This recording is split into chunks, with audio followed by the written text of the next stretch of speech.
What do you do if you're a young heterosexual Christian male living in conservative Tennessee, being raised by devout parents who believe that homosexuality is a sin, and is abnormal to boot, if you learn that a dear friend is a lesbian who has been disowned by her parents and excommunicated by her church?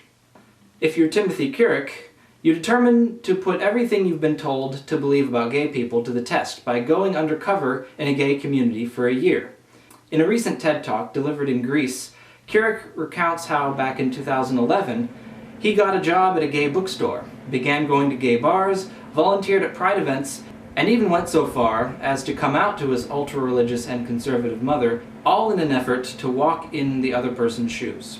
During that year, Kirk says he experienced both peripherally and firsthand the bigotry and isolation many gay people experience every day. The video of Kirk's TED Talk is available through the organization's website.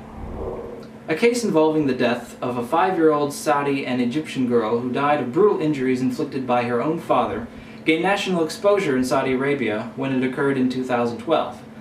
Luma, as the girl is known, was born to an Egyptian woman who already had 3 older half-Saudi children from a previous marriage when her second Saudi husband divorced her while she was pregnant with Luma. A judge ordered custody in her favor but insisted that the child's father be given 2 weeks of visitation each year. However, the father, Fayan al-Ghamdi, was a former drug addict turned preacher who suspected his kindergarten-age daughter was not a virgin, refused to return his daughter at the appointed hour. Sometime later, the mother was informed that her daughter was comatose in a hospital, having been beaten by her father with wires and a poker. The girl died 4 months later. Following a sensational trial and conviction during which it was alleged that the child may have also been sexually assaulted, Al-Ghamdi was sentenced to 10 years on a manslaughter finding, as well as 800 lashes. The mother was given the opportunity to request the death sentence, but opted instead to settle for 1 million Saudi riyals in blood money to help her raise her surviving family. However, after an autopsy found no evidence of semen on the child, the manslaughter conviction was overturned, and Al-Ghamdi has been released, having served 3 years. His lawyer plans to sue the media for besmirching the child's good name. By the time the story goes to air, there will have probably been numerous updates in the ongoing saga of Kim Davis, the Kentucky clerk who refuses to grant marriage licenses to same-sex couples in direct violation of the Supreme Court's decision on June 26th in Obergefell v. Hodges.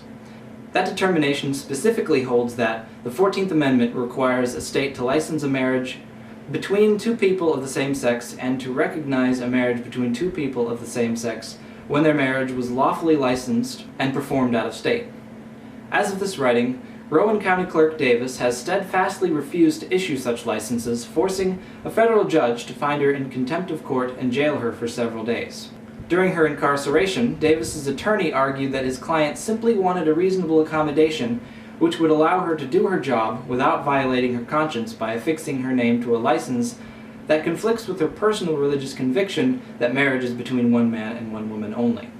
However, upon her release to the soundtrack of Eye of the Tiger, Davis continued her refusal and ordered her staff to also refuse, despite a judge's admonition that she not interfere with those on her staff who had begun issuing same-sex marriage licenses, and a decision by the state to allow the licenses to bear the name of the county rather than Davis's.